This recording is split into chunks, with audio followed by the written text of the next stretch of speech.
ಬೆಂಗಳೂರಿನಲ್ಲಿ IPL match ಶುರುವಾದಾಗಲೆಲ್ಲ ಜನ ಹೇಳೋದೊಂದೇ, ನಮಗೆ ಟಿಕೆಟ್ ಸಿಗ್ತಿಲ್ಲ, ಸಿಗೋ ಟಿಕೆಟ್ ಕೊಳ್ಳೋದಕ್ಕಾಗ್ತಿಲ್ಲ ಅಂತ. ದುಡ್ಡಿನ ಆಸೆಗೆ ಬಿದ್ದವರು ಬ್ಲಾಕ್ನಲ್ಲಿ ಮನಸೋ ಇಚ್ಛೆ ರೇಟ್ಗೆ ಮಾರ್ಕೊಳ್ತಿದ್ದಾರೆ. 3 ದಿನ ಆಯಿತು, ಟಿಕೆಟ್ ಸಿಗ್ತಿಲ್ಲ. ಬ್ಲ್ಯಾಕಲ್ಲಿ ಹೇಳ್ತಾರೆ 10,000, 15,000, 20,000 10,000ಗೆ ಸೇಲ್ ಮಾಡ್ತಿದ್ದಾರೆ.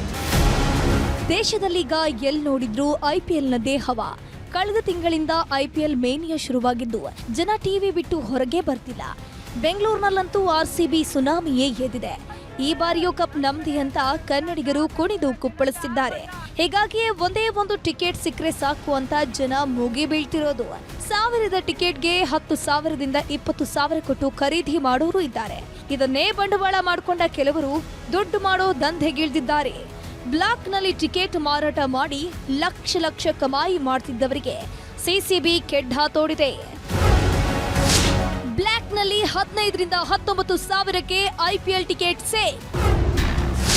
ಕ್ಯಾಂಟೀನ್ ನೌಕರನ ಬಳಿ ಸಿಕ್ಕಿವೆ 100 ಐಪಿಎಲ್ ಟಿಕೆಟ್. ಐಪಿಎಲ್ ಟಿಕೆಟ್ ಅನ್ನೋದು ದುಡ್ಡಿದ್ದವರಿಗೆ ಮಾತ್ರ ಅನ್ನೋ ಹಾಗಾಗಿದೆ. ಯಾಕಂದ್ರೆ ಎಷ್ಟೇ ಕ್ಯೂ ನಿಂತರೂ ಸಿಗ್ತಿಲ್ಲ. ಆನ್ಲೈನ್ ಅಲ್ಲೂ ಖರೀದಿ ಮಾಡೋದಕ್ಕಾಗ್ತಿಲ್ಲ. ಅರ್ಧ ಗಂಟೆಯಲ್ಲೇ ಸಾವಿರಾರು ಟಿಕೆಟ್ ಸೋಲ್ಡ್ ಔಟ್ ಆಗ್ತಿವೆ. ಆದ್ರೆ ದುಡ್ಡು ಮಾಡೋ ಕದೀಮರು ಮಾತ್ರ ಅಡ್ಡದಾರಿಯಲ್ಲಿ ಕಮಾಯಿ ಶುರು ಮಾಡಿಕೊಂಡಿದ್ದಾರೆ. ಇದು ಬೇಲಿಯೇ ಎದ್ದು ಹೊಲ ಮೇಯ್ದ ಕತೆ. ಚಿನ್ನಸ್ವಾಮಿ ಸ್ಟೇಡಿಯಂ ಕ್ಯಾಂಟೀನ್ನಲ್ಲಿ ಟಿಕೆಟ್ ಸೇಲ್ ಮಾಡ್ತಾರೆ ಅಂದ್ರೆ ಏನ್ ಹೇಳ್ಬೇಕು ಹೇಳಿ. ಕ್ಯಾಂಟೀನ್ ನೌಕರನ ಬಳಿ 100 ಟಿಕೆಟ್ ಪತ್ತೆಯಾಗಿದ್ದು ಬ್ಲಾಕ್ನಲ್ಲಿ ಟಿಕೆಟ್ ಮಾರುವಾಗ ಸಿಸಿಬಿ ದಾಳಿ ಮಾಡಿದೆ. ಚಂದ್ರಶೇಖರ್ ಎಂಬಾತನನ್ನ ಸಿಸಿಬಿ ಅಧಿಕಾರಿಗಳು ಬಂಧಿಸಿದ್ದು ಶ್ರೀಲಕ್ಷ್ಮಿ ಕ್ಯಾಂಟೀನ್ ಸಿಬ್ಬಂದಿ ಚಂದ್ರಶೇಖರ್ ಲಾಕ್ ಆಗಿದ್ದಾನೆ. ಒಂದು ಟಿಕೆಟ್ಗೆ 15,000ದಿಂದ 19,000ಕ್ಕೆ ಸೇಲ್ ಮಾಡ್ತಾ ಇದ್ದಂತೆ. ಆರ್ಸಿಬಿ ಮ್ಯಾಚ್ ಇದ್ದಾಗ ಮಾತ್ರ ಕಳ್ಳದಾರಿಯಲ್ಲಿ ಟಿಕೆಟ್ ಸೇಲ್ ಮಾಡ್ತಿದ್ದ.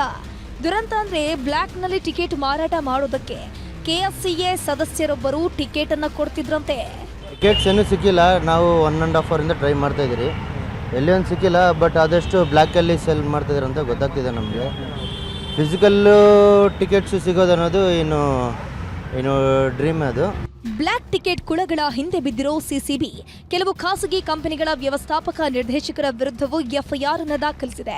ಈ ಕಳ್ಳಾಟದಲ್ಲಿ ಯಾರೆಲ್ಲ ಭಾಗಿಯಾಗಿದ್ದಾರೆ, ಯಾರಿಗೆಲ್ಲ ಟಿಕೆಟ್ ಸೇಲ್ ಮಾಡ್ತಿದ್ರು ಅನ್ನೋದ್ರ ಬಗ್ಗೆ ತನಿಖೆಯೂ ನಡೆಸುತ್ತಿದ್ದಾರೆ. ಒಟ್ನಲ್ಲಿ ಜನರ ಕ್ರೇಜ್ ಅನ್ನೇ ಬಂಡವಾಳ ಮಾಡಿಕೊಂಡವರು ಕೂತಲ್ಲೇ ಲಕ್ಷ ಕಾಸು ಮಾಡ್ತಿದ್ರು. ಎಷ್ಟು ದಿನ ಗರಿ ನೋಟು ಎಣಿಸಿದವರು ಈಗ ವಿಲವಿಲ ಒದ್ದಾಡೋದಕ್ಕೆ ಶುರು ಮಾಡಿದ್ದಾರೆ. Gangadhar ವಾಗಟ, crime bureau, news 18. ಚಿಕ್ಕಮಗಳೂರಿನ ಹೊಸಹಳ್ಳಿ ಗ್ರಾಮದಲ್ಲಿ ಮಳೆ ಅವಾಂತರ. ತೆಂಗಿನ ಮರ ಬಿದ್ದ ರಭಸಕ್ಕೆ ಮನೆಯ ಹಂಚುಗಳು ಪುಡಿ. ಮತ್ತಿಕಟ್ಟಿ ಗ್ರಾಮಕ್ಕೆ ತೆರಳೋ ರಸ್ತೆಗೆ ಅಡ್ಡಲಾಗಿ ಬಿದ್ದ ವಿದ್ಯುತ್ ಕಂಬ.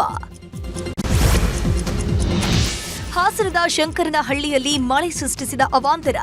ಮನೆ ಮೇಲೆ ಬಿದ್ದ ಬೃಹತ್ ಗಾತ್ರದ ತೆಂಗಿನ ಮರ. ಮನೆಯ ಮೇಲ್ಚಾವಣಿ ಕುಸಿತ, ಮನೆಯಲ್ಲಿದ್ದ ವಸ್ತುಗಳು ಹಾನಿ. ಚಲಿಸುತ್ತಿರುವ ಸಾರಿಗೆ ಬಸ್ಸಿಗೆ ಬೆಂಕಿ, ಪ್ರಾಣಾಪಾಯದಿಂದ ಪಾರಾದ ಪ್ರಯಾಣಿಕರು. ಉತ್ತರ ಕನ್ನಡ ಜಿಲ್ಲೆಯ ಮುರುಡೇಶ್ವರದಲ್ಲಿ ಘಟನೆ.